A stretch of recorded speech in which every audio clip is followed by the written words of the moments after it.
votação, já com o conjunto das questões aqui colocadas,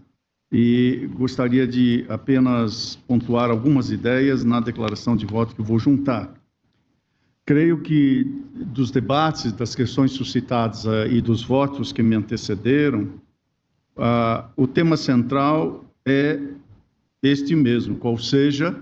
a ou não omissão da mesa diretora e da presidência do Congresso Nacional em receber e promover a leitura do requerimento de prorrogação de CPMI quando presente os requisitos regimentais e se essa omissão viola direito líquido e certo da minoria parlamentar.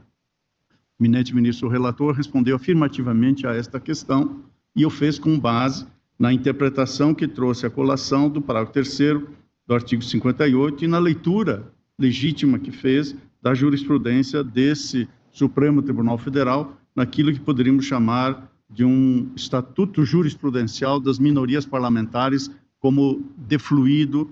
das ações e dos casos julgados por esse Supremo Tribunal Federal.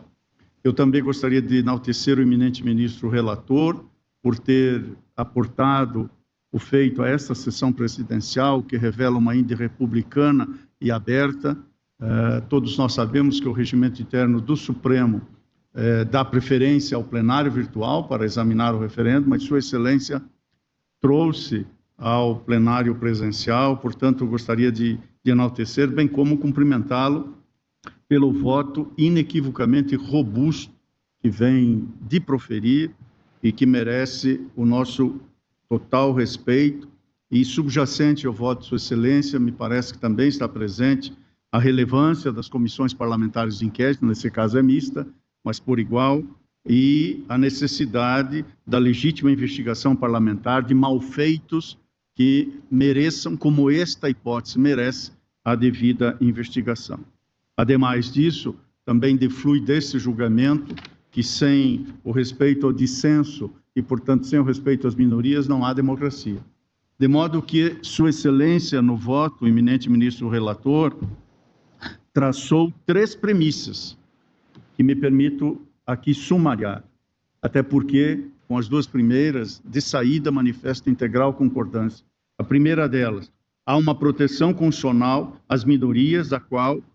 esta proteção, na esfera parlamentar, se materializa como um direito de oposição e de realização de fiscalizações por meio de CPIs, inclusive. Concordo a mais não poder com esta premissa. A segunda, entende o eminente ministro relator, e eu estou de integral acordo, que esse direito assegurado pela Constituição da República garante também o direito à instauração de CPI, como sua decorrência lógica, conforme pacífica jurisprudência desse Supremo Tribunal Federal. Fidelíssima esta premissa também com a pacífica jurisprudência do Supremo Tribunal Federal. Emerge aqui a interrogação quanto à premissa número 3. Sua Excelência, o relator, assentou que o direito à prorrogação da CPI ou CPMI do INSS seria um corolário do direito à instauração da CPMI, razão pela qual eventual obstrução oposta ao exercício desse direito violaria direito público subjetivo parlamentar, razão pela qual há direito à tutela desse direito subjetivo pela via do mandado de segurança.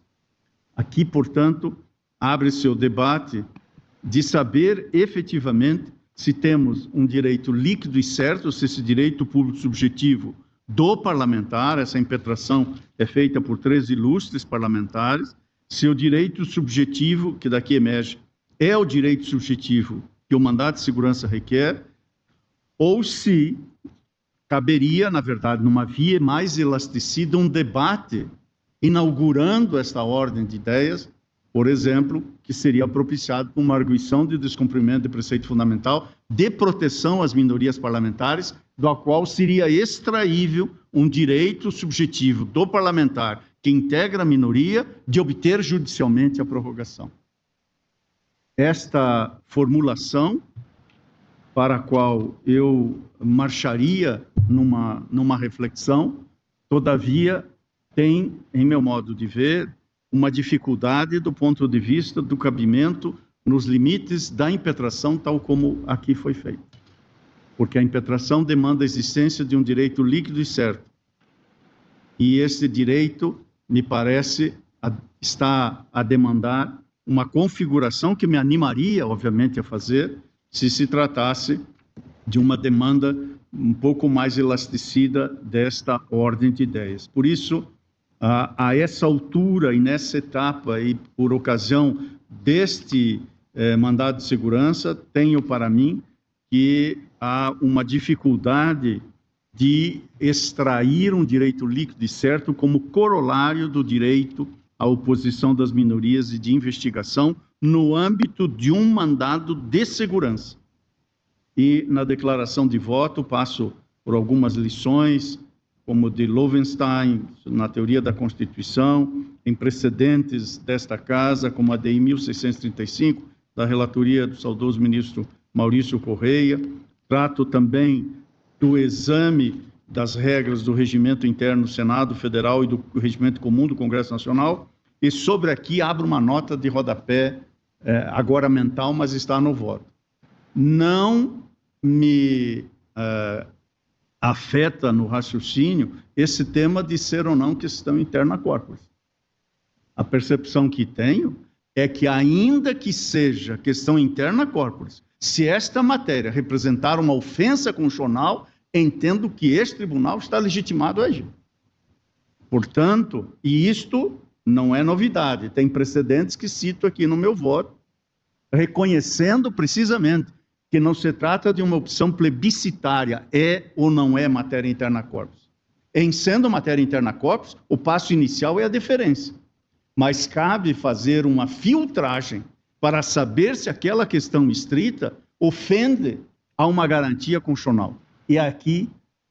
que, no caso concreto, advém a dificuldade de extrair em sede de mandado de segurança do parágrafo 3º do artigo 58 da Constituição, como disse, no âmbito de um mandado de segurança, este direito líquido e certo. Por isso,